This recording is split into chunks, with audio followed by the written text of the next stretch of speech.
It took me 10 years to scale my supplement brand from 0 to 7 figures.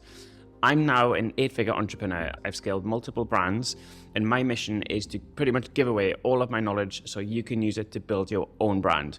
Number one is creative. Everyone has such a huge focus on the front end, which naturally you need because you need to be able to funnel customers into your business. First and foremost, you are a media company. And by media company, this is what we use to be able to attract, retain, and convert attention into dollars. With my first brand, I was able to scale that pretty quickly. And the way I did this was basically utilizing UGC, user-generated content. The key is, how do you generate enough creative to be able to feed the algorithm, run your Facebook ads? Because remember, with content, it's incredibly important to have a reliable system where you can actually get your creative on autopilot. And that can be, if you have a bit of additional capital, you can use creative agencies. I've personally never found success with creative agencies just yet, so we brought everything in-house. And this was more of a case of, we have someone doing influencer seeding, so they're doing outreach. The other side of it is having good, clean systems on the back end. So I'm talking email marketing to outreach and build relationships with your consumer so that they will send you images, they will send you videos. And this is always the best way that we've found, because it's organic and it's authentic. You've got content from your real life customers along with a quote.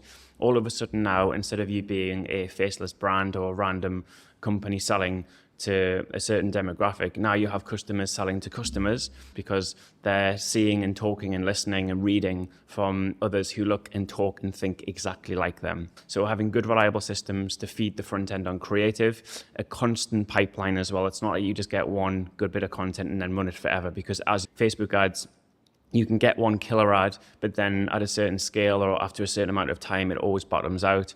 So if you can have systems, and it's all about systems, because we'll get into this in number 3, systems in place to be able to have that content pipeline pretty much on autopilot, this is pretty much going to feed your whole acquisition side. And as I said, the added benefit is the content that you get is built into the rest of your e-com brand as well, across multiple digital touch points.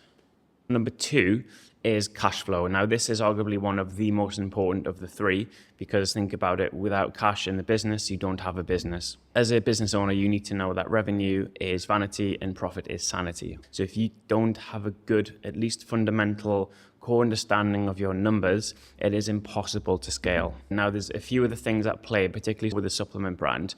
Let me give you an example. So when I first started, I didn't really have a huge amount of money. What that means is, say we've bought, a minimum order quantity of 1,000 units, okay?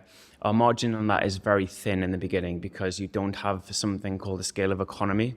Your scale of economy comes by the more that you purchase, the lower the cost of the product is, therefore the better your margin. So when you start out, you don't necessarily have that unless you're putting big bulk volume orders in at the beginning, which isn't really clever to do because you haven't validated the market, you haven't established product market fit. So you could be potentially left with a massive liability and all of this cash locked up in stock, which, yes, it's an asset, but the thing with a supplement brand is it's a ticking time bomb, because you have a certain amount of time to sell it before the shelf life expires, okay?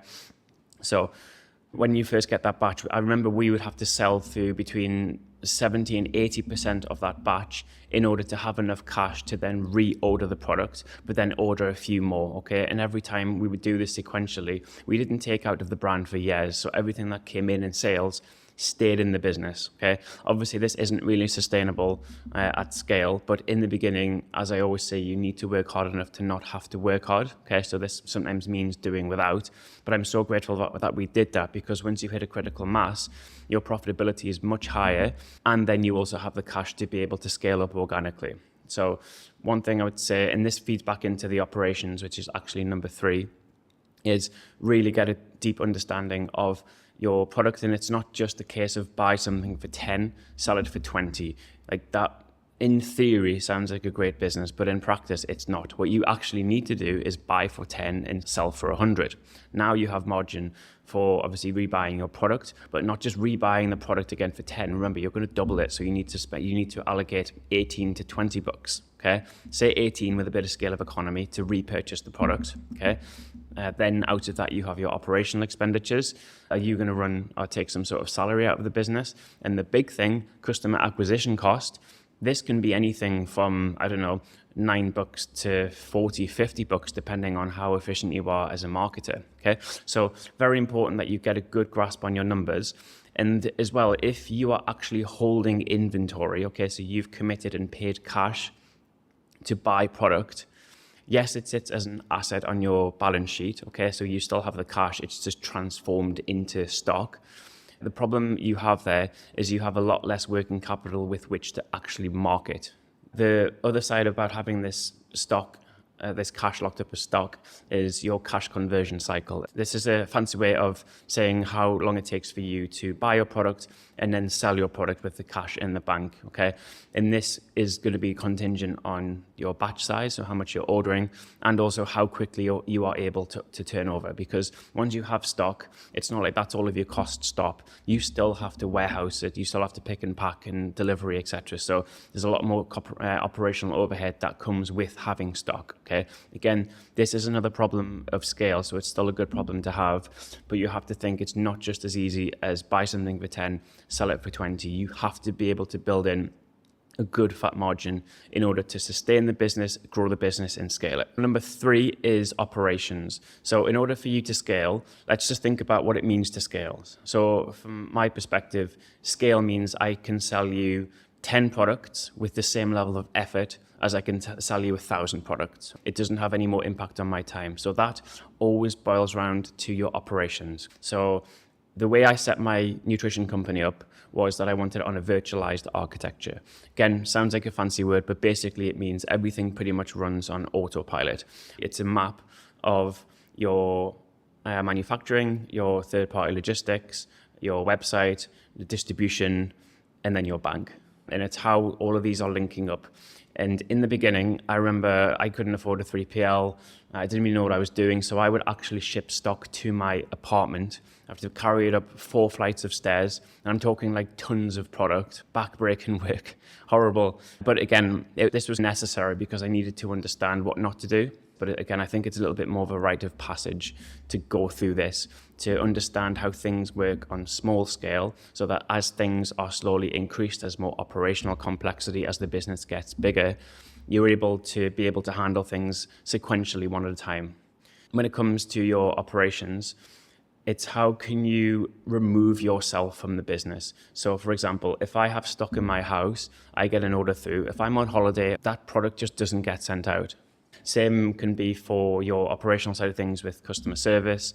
Basically, every functional area you want to be able to have on autopilot, and that means it cannot include you. For example, manufacturing. I'm not manufacturing my product. I wasn't mixing powders in my apartment. I had a contract manufacturer. And the good thing about that is, yes, it's a little bit more expensive, but they have all the food safety regulations, all of that, which cost thousands to do. They have hundreds of thousands pounds or dollars worth of machinery. Again, I would have to get huge investment to be able to do this. So I'm leveraging existing infrastructure so that I can come with a specific recipe, ask them to develop it. And then if one of their staff members leaves, they can just hire someone else. And this is the same for your third-party logistics company. Going back to the analogy I said before of you need to be able to sell one product with the same level of ease as selling 10,000, is you need systems in place to be able to handle demand at scale. Okay? It looks like a well-oiled machine now, but it took me a long time to refine everything and make sure everything's talking to each other. And this is the same on the back end for your systems as well. So you have a predictable way to make money even when you're asleep, because the systems, the legacy systems that you built, your funnels, your store, your emails, these all run independent of you, okay? And it doesn't matter. Shopify is not going to crash on me if I get 100,000 people all on the site, all ordering at the same time. The only operational complexity is my inventory management, which then feeds back into number 2, which is cash flow. And then number 2, cash flow isn't a problem unless I have my creative. And that's how everything links together.